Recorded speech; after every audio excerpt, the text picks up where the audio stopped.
In a world which is characterized by volatility, uncertainty, complexity, and ambiguity, also brand work has to change.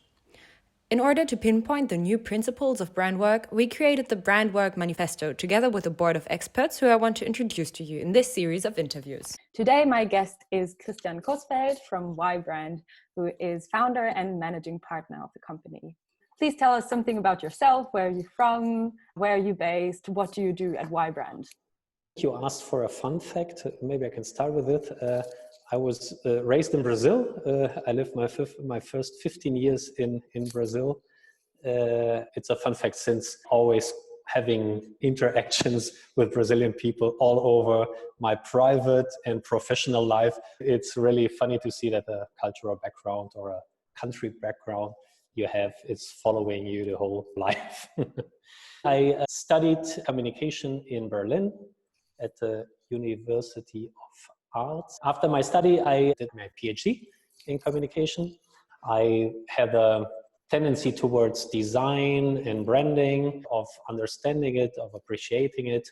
And ever since I've been working for different agencies, worked for 10 years for Peter Schmidt Group. It's Germany's biggest branding and design agency. And for different reasons, with two other partners, we had the idea 7 years ago of founding an own agency, Vibrant. We have a strong focus on the classical branding agency services. Right now, we are 10 to 15 colleagues in Frankfurt and in Berlin. Right now, I'm in Berlin at our office, nearly alone. We work for completely different clients. Right now, we have a strong focus on B2B business and B2B clients, classical branding agency, having a services, brand strategy and consulting, and brand design, and a part of brand implementation. That's basically what we do. Okay, great. Which is your favorite paragraph in the Brand Work Manifesto? The paragraph 4, adaptation over rigid brand rules. I've been observing for the last 10 years, at least in Germany, there was a strong school of corporate design agencies.